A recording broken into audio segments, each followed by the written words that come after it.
여호수아서 2장에 있는 말씀 8절부터 14절까지 보시도록 하겠습니다. 8절부터 14절 읽겠습니다. 또 그들이 눕기 전에 라합이 지붕에 올라가서 그들에게 이르러 말하되 여호와께서 이 땅을 너희에게 주신 줄을 내가 아노라.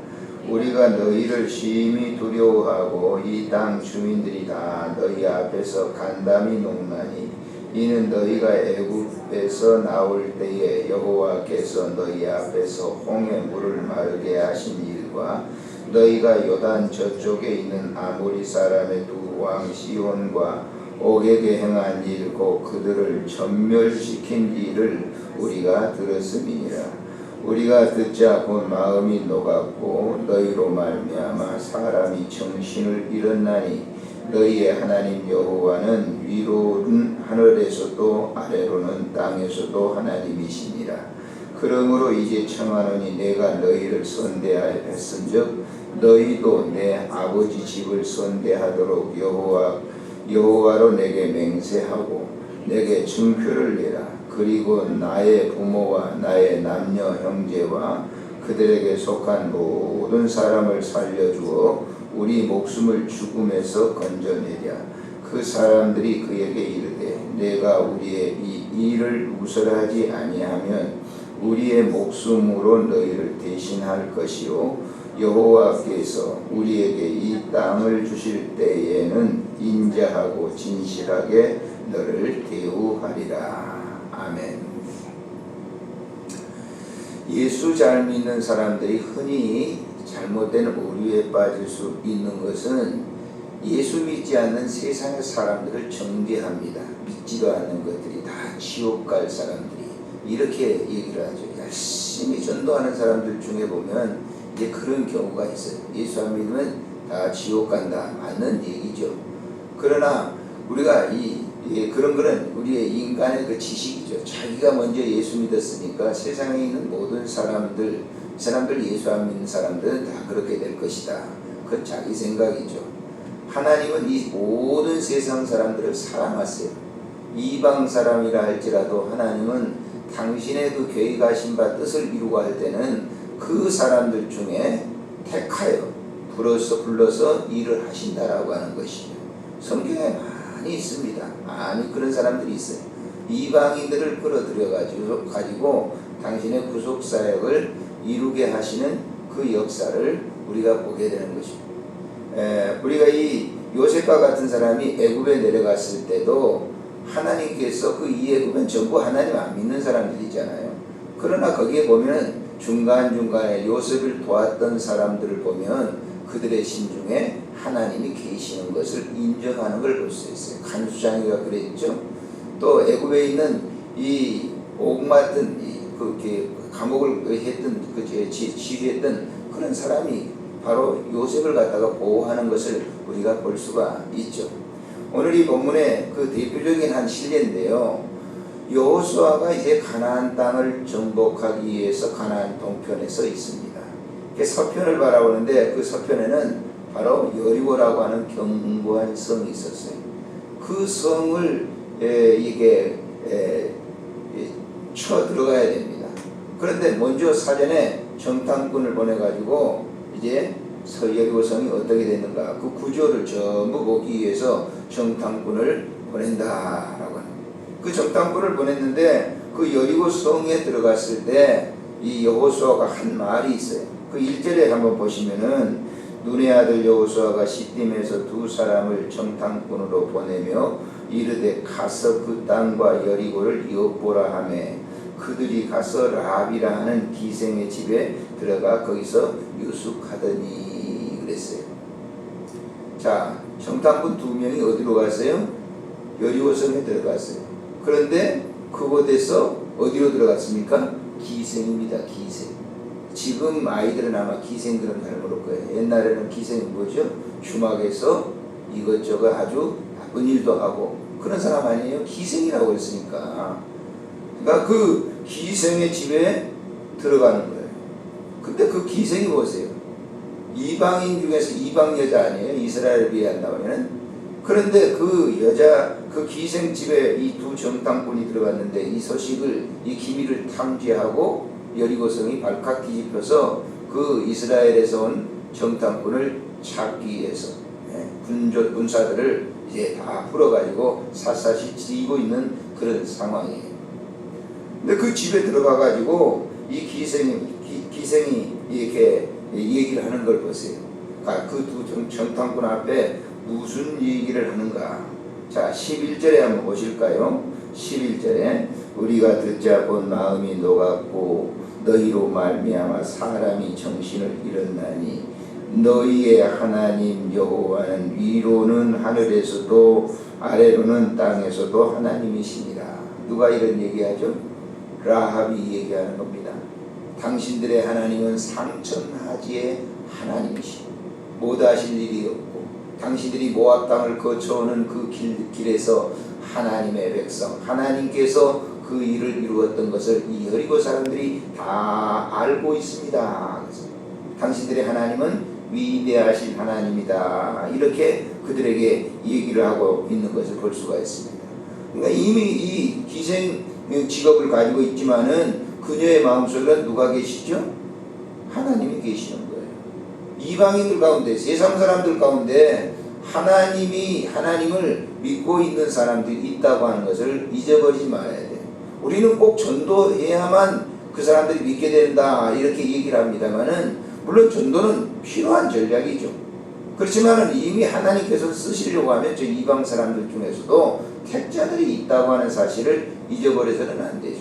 그래서 그녀가 얘기하는 거예요. 정탐꾼들에게 당신들이 이 성을 점령할 것은 너무나 자명한 일입니다. 자명한 일이다라고 하는 거예요. 당신들이 그 일을 하는 게 아니고 하나님이 그 일을 하실 텐데 당신들이 이 여리고성을 점령하는 것은 분명한 것. 그래서 당신들이 이 여리고성을 점령할 때는 나를 좀 기억해 주시오. 나뿐만 아니라 우리 부모들을 기억해 주세요. 여기 지금 보세요. 여기 보면 13절에 12절에 한번 보실까요? 시작. 그러므로 이제 정하노니 내가 너희를 선대하였은즉 너희도 내 아버지 집을 선대하도록 여호와로 내게 맹세하고 내게 증표를 내시오. 내게 증표를 내시오. 그래서 빨간 천을 그 기생 라합의 집에 걸도록 해가지고 후에 이스라엘 백성들이 여리고를 점령했을 때 그 기생 라합의 전 가족을 구원해 주신 거예요. 그래서 주 예수를 믿으라 그리하면 너와 내 집이 구원을 얻으리라고 하는 말이 나오는 겁니다. 그래서 보세요. 자, 넘겨서 우리 한번 보시기를 바랍니다. 자, 여호수아서 5장에 한번 보시면은 여호수아서 5장을 한번 보세요. 6장을 한번 보세요. 6장에 보시면은 자, 여리고를 다 점령한 후에 22절에 여호수아가 그 땅을 정탐한 두 사람에게 이르되 기생의 집에 들어가서 너희가 그 여인에게 맹세한 대로 그와 그에게 속한 모든 것을 이끌어내라 그랬어요. 기생 라합과 그 모든 소속된 것을 다 이끌어내라. 그래서 25절에 보면 여호수아가 기생 라합과 그의 아버지의 가족과 그에게 속한 모든 것을 뭐 했다고 그랬어요? 살렸다고 그랬잖아요. 살렸다고. 그래서 결국은 이 기생 라합이 이스라엘 그 선민과 결혼을 해가지고 계대를 이어가는 걸 봐요. 그 예수님의 족보에 들어가요. 족보에. 자, 마태복음 1장을 한번 보시면 마태복음 1장을 보세요. 5절을 봅니다. 5절 시작. 살문은 라합에게서 보아스를 낳았고 보아스는 루sek에서 오벳을 낳았고 오벳은 이스를 낳았고 그랬어요. 이 예수님의 족보 가운데 4명의 남자들만 쭉 있는데 4명의 여자가 기록되어 있는데 이 4명의 여자 가운데 기생 라합 룻도 거기에 들어가죠. 이렇게 이방 여인들이 예수님의 족보에 들어간다라고 하는 거예요. 이거 뭘 의미합니까? 예수님은 믿는 자들만 보호하시는 게 아니라 안 믿는 불신자들 가운데도 하나님은 택자를 택해서 그 백성을 사용하신다라고 하는 것을 잊지 말아야 돼요. 지금 우리가 교회 안 나오는 사람들, 교회 바깥에 있는 아웃사이드에 있는 사람들을 갖다가 다 우리는 저 사람들은 지옥 갈 사람들이야, 정죄해서는 안 된다라고 해요. 여전히 그 속에서도 하나님은 필요한 사람들을 세워서 일을 하신다라고 하는 것을 우리는 잊지 말아야 됩니다.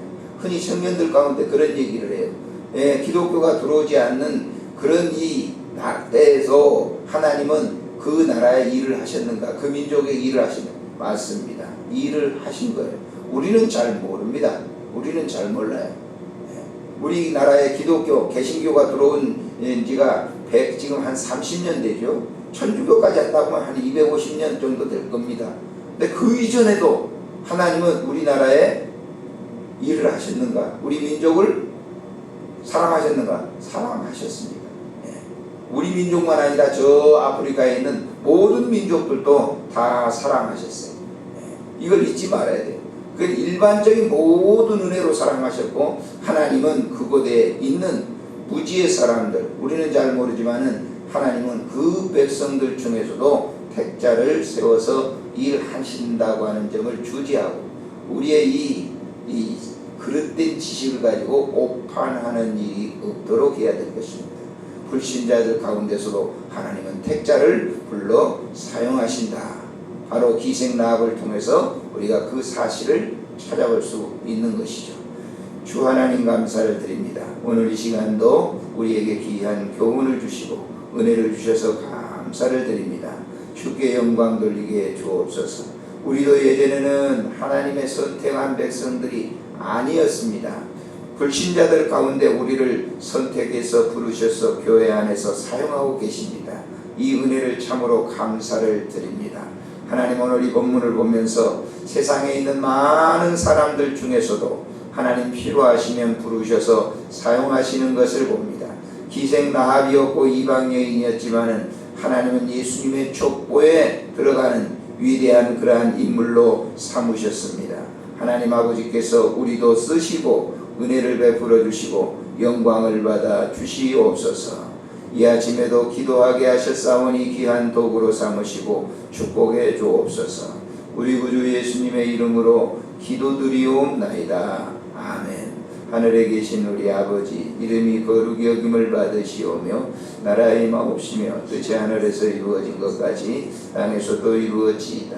오늘 우리에게 이용할 양식을 주옵시고 우리가 우리에게 죄진 자를 사하는 것 같이 우리 죄를 사하여 주옵시고 우리를 시험에 들게 하지 마옵시며 다만 악에서 구하소서. 대개 나라와 권세와 영광이 아버지께 영원히 있사옵나이다.